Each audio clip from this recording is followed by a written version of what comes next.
Commander Kevin James. I'm proud to be commander of this post. It's American Legion. I appreciate all of you coming out and joining our Veterans Day celebration. If I stumble over some words because I had an incident that happened, so just bear with me, please. I appreciate that big time. All right, before we get things started, I got some acknowledgments and some people to recognize. We have past commanders, A.C. Wilburn, please rise. Past commander, Russ Franks. Past commander, Lewis F. Pickett. Mr. Pickett and Russell is going to be one of the speakers today.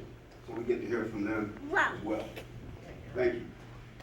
Also, I want to say thank you to any other commanders out there, past commanders, or from VFW Post, sir. Your name is, sir? Austin. Austin? Commander Austin.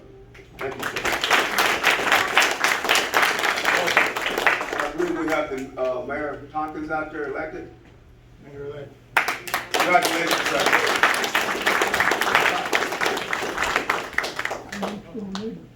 That's your next door neighbor. Congratulations. We apologize. We're going to have obviously the ceremony outside in the tank area. There's going to be a rededication back and the silhouettes. It's a beautiful tank. The Marines actually volunteered their time and labor to get that tank, get it back up to standard. So if you don't have time today or because of the rain, come back through another day and please enjoy it, and I think they did us proud. Yes, they did. So I think it was the Fleet Readiness Center Reserve Midwest at McGuire. That was the unit that did it. So any of those members present, we'll get ready. We'll get letters to their supervisors and commanders from the American Legion here and thanking them. Again, it's beautiful. In charge of the grounds and the bar areas, he's not here, and I think he had to go family thing. I want to thank him, his wife Brenda. He spearheaded it, and I saw Brendan and Ron out there pulling weeds. So definitely a shout out to them. Shout out to one more here. Okay, I think we're good. Oh, I'm sorry. Mike Weber. Weber's the one that keeps our grass looking good. And we want to thank Ms. Jackie of AOA, American Legion Auxiliary. We want to thank Bonnie and the Riders, the directors, Bonnie, Kevin, the assistant director. We want to thank those. We want to thank the sons of, obviously the scouts, the compacts. We want to thank you guys and girls, young ladies, I should say. And appreciate it. And we also want to thank the Nanites for participating and with us, and also helping out our veterans as well. And that's what we should be about, is helping veterans. All right. We're commemorating the service of veterans of all wars. We remember how men and women set aside their civilian pursuits to serve their nation cause, defending the freedom of mankind and preserving our precious American heritage. We believe our strength on the field of battle and on the supply lines which nourish our armed might lay the justice of our causes against the forces of evil. We believe our determination made us better warriors, because we fought with our minds, our hearts, as well as our bodies. We recognize service to our country, and her cause does not end the termination of military service. We continue our endeavors on behalf of the honorable world peace with a feeling of profound gratitude to God and to the men and women who gave their lives as their part of the cost of this noblest of causes. Out of the blood and sweat, we learned of the purpose of sacrifice, tolerance, bravery, and discipline. These are the solid foundation stones upon which a great nation is built. In our continuing quest for an honorable world peace, we must cultivate these virtues. Thank you. The waging of war involves more than just the combatants who fight to the death on the field of battle. The fighting forces begin at the fireside and in the hometowns. The repercussions of war's terrible brutality have chilled the heart and dimmed the hopes and dreams of many a loved one left behind on the home front. While the honors of the battlefield may not have been our experience, we have lived with the terrifying loneliness created to answer an aggressor's challenge. In waging war, we have moved forward with the unity of the purpose, which makes us strong, forgetting pettiness, egotism, and pride. Our hearts beat in tune with those in our other nations fighting for freedom and dignity, an opportunity of mankind. In our constant quest for an honorable world peace, there is need for unity of purpose if we truly are to move forward toward a brighter tomorrow.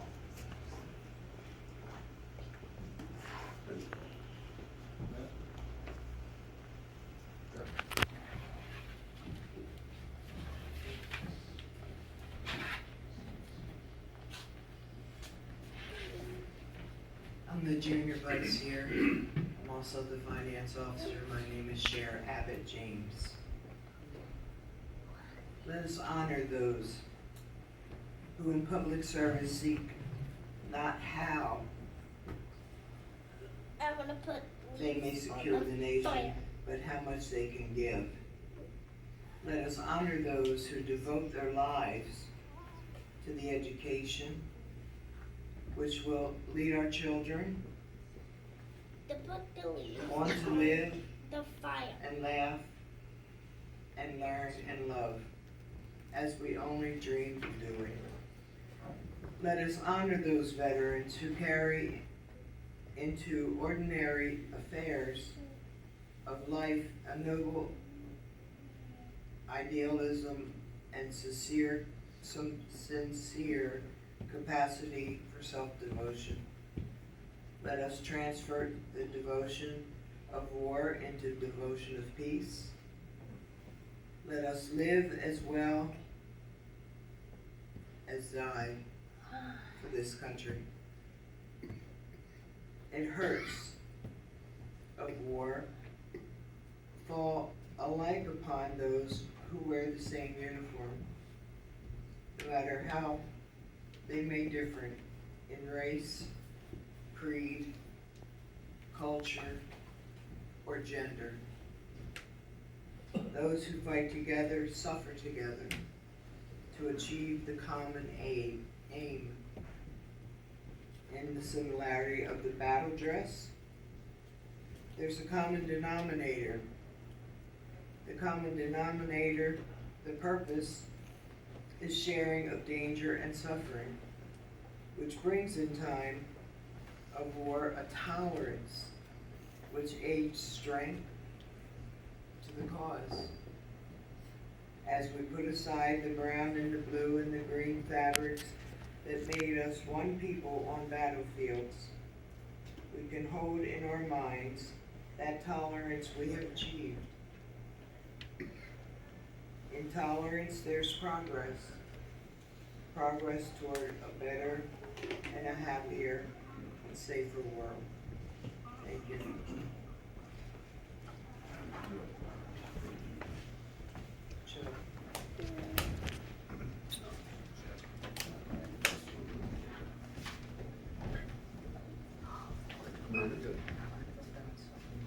Good morning.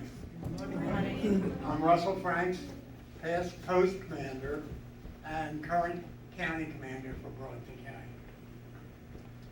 There is greater discipline we must now pursue if we are to preserve this virtue of obedience and our quest for an honorable world peace. That is obedience to the laws we ourselves make, the voluntary discipline of citizenship.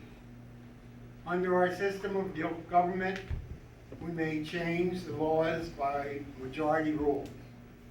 We may pursue our neighbors to new theories or new courses. We may advocate in free elections the choice of veterans or plans. As good citizens, we follow the choice of the majority, whether that choice be the individuals or not. This is the virtue of discipline, which must be ours in peace. This is the lesson we must learn at home, in school, on the playing fields, in organizations, in the community, and the nation. It is a lesson of voluntary obedience to the decisions of the majority. We must not be unmindful either of the conclusions of other peoples with whom we have joined in the quest of an honorable world peace. This is the higher order of discipline.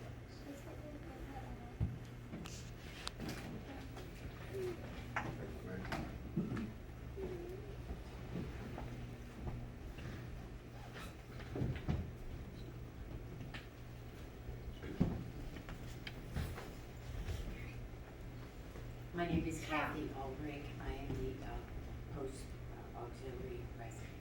Thank you. And I'm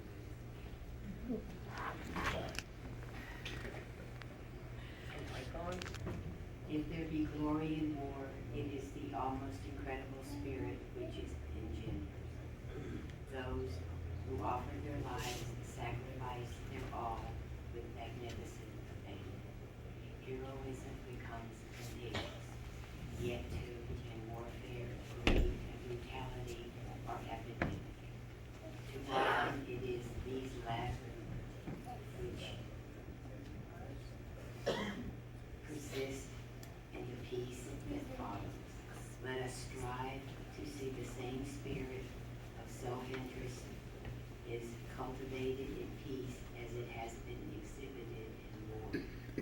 It behooves us to rear new standards of success to inspire youth in peace as youth has inspired in war.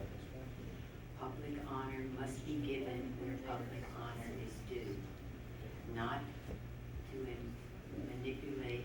manipulators of a market, the seeker after profit, power, or position, but rather let us honor the heroes of science who alleviate the human suffering and carry to greater heights the standards of civilization.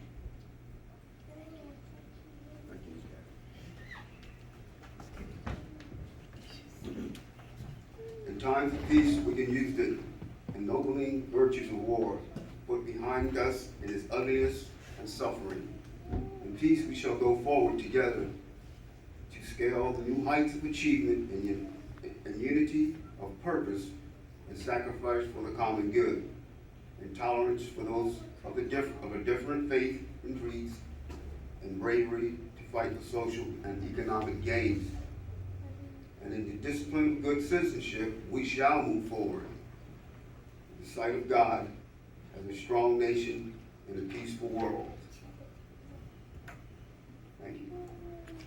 Good morning. Good morning. It gives me great pride to see our scouts out in force today.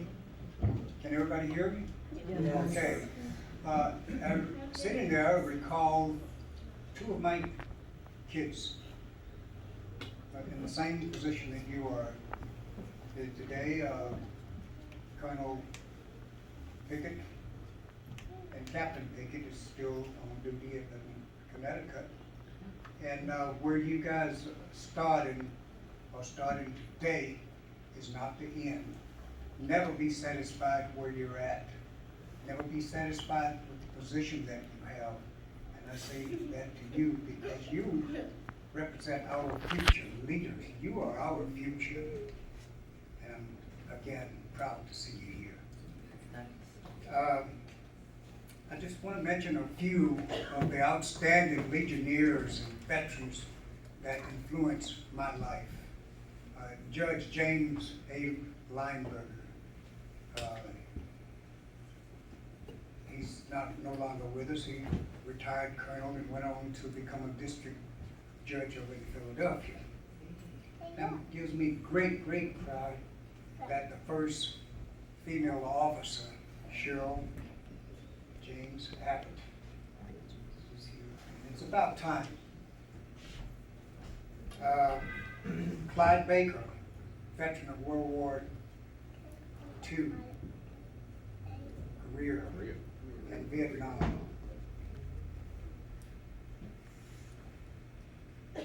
Herbie Dorsey, career in Vietnam. Clyde Farrell, who this room is named after, veteran of World War II.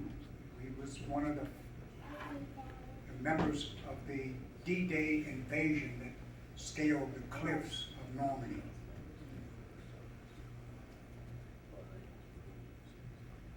He also was a veteran of not only World War II, but Korea and Vietnam. Faye Wilson, the first female sergeant major in the United States Army, walked through those doors. It's not what you did by paying your dues to be a member of the American Legion or the VFW or the DAV. It is what actions you took to become eligible as a veteran. Veterans, the American veteran goes back to the Continental Army.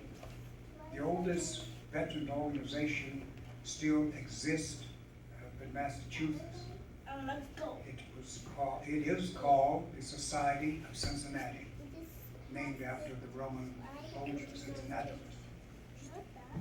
Then we come to World War I, skipping over the Spanish-American Wars. March of 1921, Congress chartered the first American Legion post in Paris, France.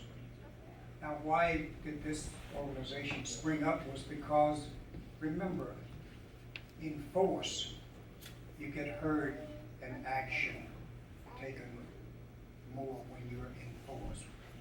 Where two people are fighting, in my opinion, it's a war. After World War I, the veterans came home and they needed an organization to represent them. They marched on Washington. They camped out there.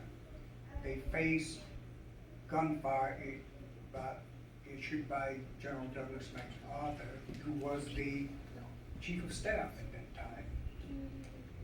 The war veterans and veterans as a whole, when they came home, they expect the benefits that was promised them. So this is why we spring up today as the American Legion. We have 10,000 posts worldwide with 3 million plus members, the largest veteran organization in the world. That bars none, Canadians or other countries. With that being said, I cannot tell you what it's like to be a veteran or what a veteran goes through or the price of veterans pay. But I will read you something. Change the word a little bit to eliminate the personality and individuality. We were that which others did not want to be. We went where others feared to go and did that which others failed to do.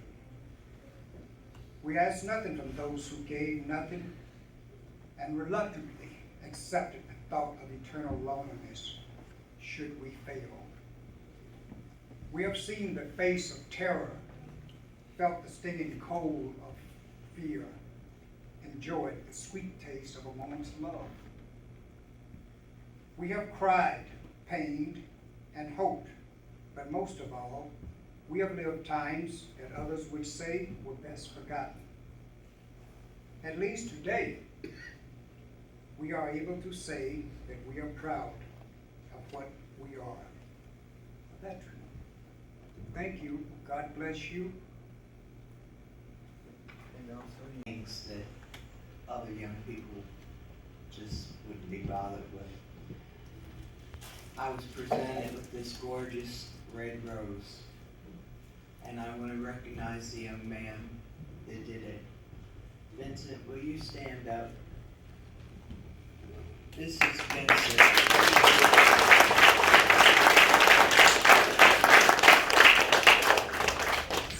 I love his tie.